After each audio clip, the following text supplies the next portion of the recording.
Waa idin salaamay asxaabta meel walba aad dunida ka joogtaan muddo dheer kadib isku soo noqosho wacan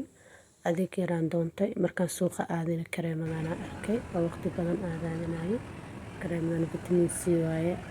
iyo serumkeeda iswato maasha Allah waxaa bal suuqa aadnay adeeg alaab guriga kala dhiman asxaabta waa ogtiin alaabta guriga mar walba kaamil ma laga dhigi karo markaa suuqa aado maalinkana soo gadanayo maalinkana ku cajibinayo maalinkan ku cajibinayo maalinkii aad rabto ma helaysid koo kale ayaa yaal marka sidaas le maanta xoogaa aan ka gaarna aan soo qaadanay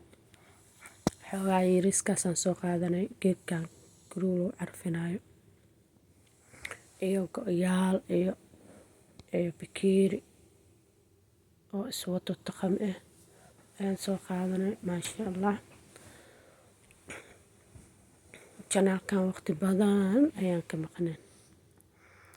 hadda isku soo laabasho wacan asxaabta fiidiyowga fiirso bilaawgiisa ilaa dhammaadkiisa maasha Allah waa kuwan bakeeriyaasha sharaxaad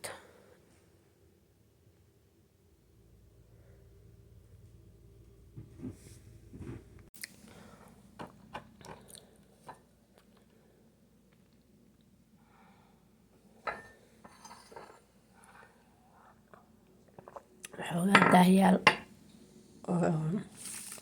aan xoogaa arkay oon ka helay waa iska soo qaatay dabcan daayaashan culeys ma aha samar kale waaye mar al markaan suuqa tago waxaa jira mar wax oo aad rabtid meelaysid marna adigoo wax rabina iskale marka waa iska soo qaataa samarkii oo kale la iskaga xirtaa لأنه سوق مر والبا مركي لا tago ma la helayo waxaa rabtid geedkaan soo gatay uusin waa dhibaa allergigan ku ahay aad iyo aad ay ii dhibtaa carafta laakiin geedkaan marka waa soo jeclaaday sharaxaad oo kale nalna wuu leeyahay uusin waa lagu shidan karaa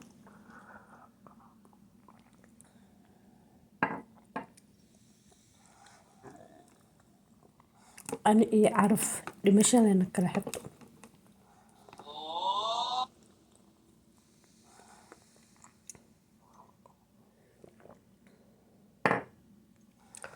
marka waa kaa video anigu dheereenin videoga iska yariiska isku naqasho wacan mar kale janaalka muddo dheeraan ka maqnaa haddana ayaamaha waaba iska mashquulsanahay martiyaa iyo joog maasha Allah tabaaraka Allah marti afartigiis iyo imaaday ilaa hadda waa la socdaa le marka insha Allah waa ka faa'iidaysanaynaa haddaan jaanis helno waa bihil maama inaa wax duuduubo yaa marti oo 20 sano lis arkin yaa Allah insha Allah videoga kale waa kaa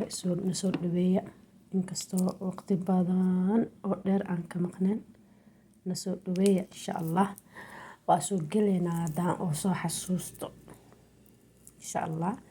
videogana insha Allah next time ayuu noqon doonaa adeega kala waaye asigana next time insha Allah assalaamu calaykum